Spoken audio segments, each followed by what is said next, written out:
Ay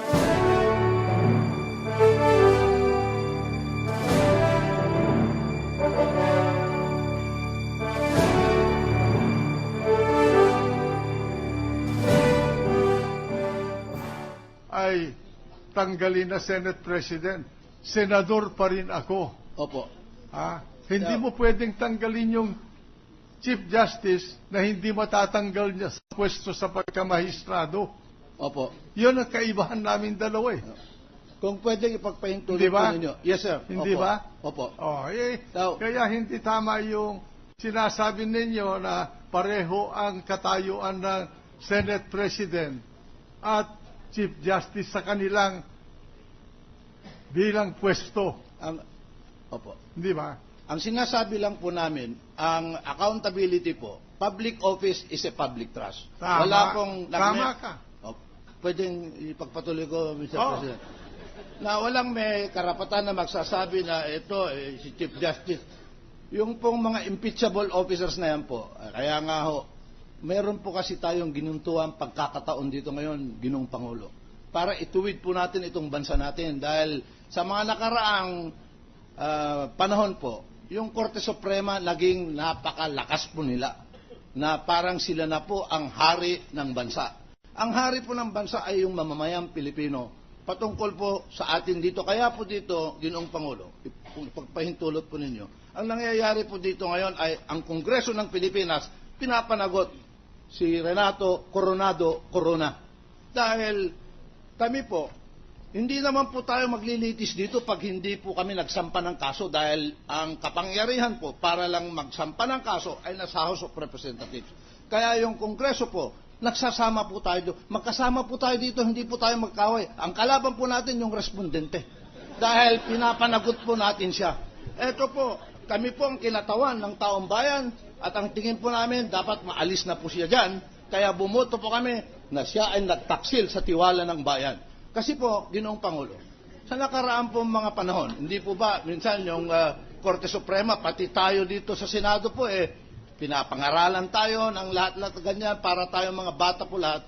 Ngayon po may pagkakataon po natin na Pwede bang ipakita. magsalita ang presiding officer? Opo.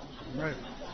Totoo yung sinasabi mo na ang tingin ninyo ay makapangyarihan ang Korte Suprema. Pero sino bang nagbigay ng kapangyarihan na yun? Hindi tayo, hindi ikaw, hindi ako, ang taong bayan. Opo. Ang taong bayan, hindi natin masasalungat yung ibinigay na kapangyarihan sa Presidente ng Pilipinas, sa Kongreso, at sa Senado, sa Korte Suprema. Kung pinalakas ng gumawa ng Constitution ng 1987, ang Korte Suprema ay hindi dahil sa atin, kung hindi dahil sa taong bayan. Yan ang utos nila. Ay gusto ba ninyong suwagin yung utos ng sambayan ng Pilipino? Hindi po. Yun pala eh. Ngayon lang, ngayon nga lamang po. Tapos na tayo ng pagsasalita. Testigo. Mag-present kayo. Senator, may Ginoong we Pangulo. recognize Senator Estrada, Mr. President. Mr. President, Yes. may I be recognized? Ginoong prosecutor, kayo ba'y naniniwala sa sinampan ng inyong mga kasamahan sa kaso laban kay Chief Justice Corona? Opo. Kayo ba'y pumirma sa Nililiwanag impeachment ko lang ang proseso natin. Opo. Pinag-uusapan natin proseso para maunawaan ng taong bayan sapagkat baka malilito sila eh. Kaya Opo. Take two, Mr. President. Kumbaga sa pelikula, take two po. Ginoong prosecutor, kayo ba ho'y pumirma sa impeachment complaint? Hindi po. Bakit po? Mabagal po kasi ako bumasa eh. Kaya pero- nung prinesenta po sa amin yan, alam po niyo ako maski nung estudyante po ako, seryoso ako bumasa eh. Binabasa ko po lahat yan. Noong nakapirma na po yung panghuli, puro mga kasamahan ko sa Kongreso, marami pong speed reader dyan eh. Mabibilis po sila bumasa. Ako mabagal po.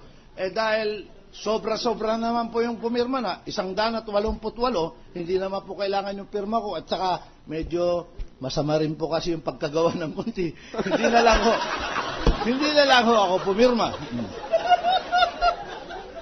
Inaamin po naman inaamin ko pa naman yun. Silence. Now, let's stop this thing and proceed with the trial. Yes, Your Honor. Now. May we now pray, Mr. Let the defense raise their objection if they have any in the presentation of the witnesses. Proceed. Thank you. Maraming salamat Mr. po, President, Pangulo. Mr. President, the defense panel earlier requested that they do the cross-examination tomorrow. So, may we suggest that Let them present their next witness.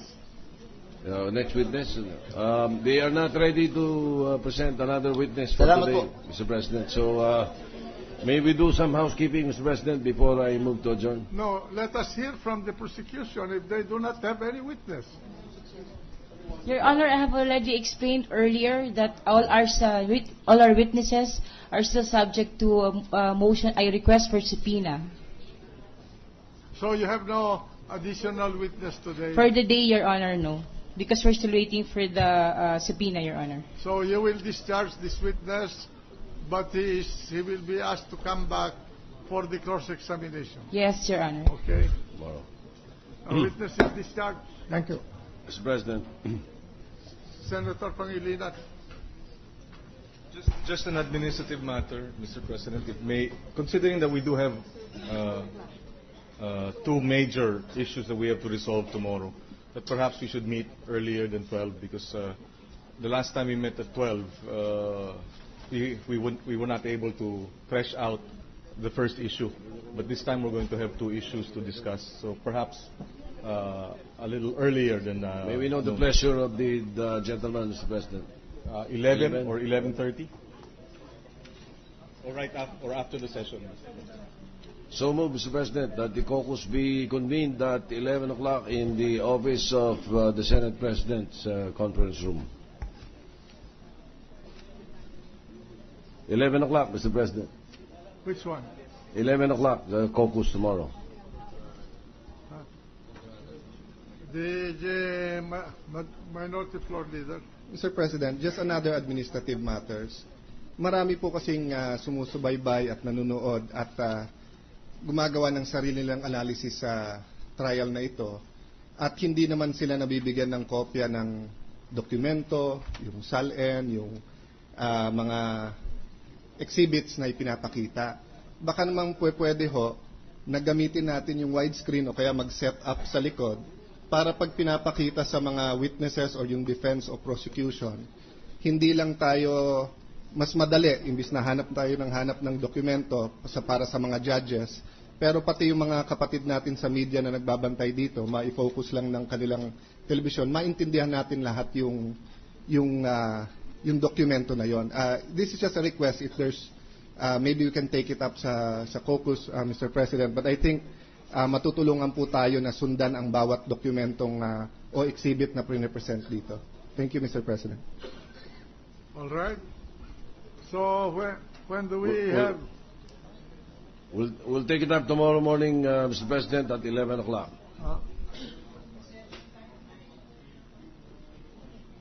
Tomorrow morning, you want the caucus to be held. Yes, 11 a.m., Mr. President. All right. Any objection? Hearing none, the caucus of the impeachment court will be held at 11 o'clock tomorrow morning. Thank you. February. Ano bang yun? 8. February 8. Give me witnesses. Mr. President, I think this is very important. Let me just take up. We are in receipt of a manifestation from the prosecution informing the impeachment court that it is temporarily discharging Ms. Araceli Bayuga of the Supreme Court, Jaime Agbayani of the John Hay Management Corporation, Peter D. Garas of John Hay Management Corporation, Rizel Pascua of John Hay Management Corporation, and Ana Venus Mejia of Philimbes Alabang Incorporated from appearing before the impeachment court until further notice for the information of the court, Mr. President. Who is making the motion? The prosecution, Mr. President. The prosecution. Yes, informing us of a temporary discharge of the The witness. head of the panel of the prosecution, do you confirm this? Yes, we confirm that, Your Honor. All right, the said witnesses are discharged until further notice. And one more, Mr. President, in compliance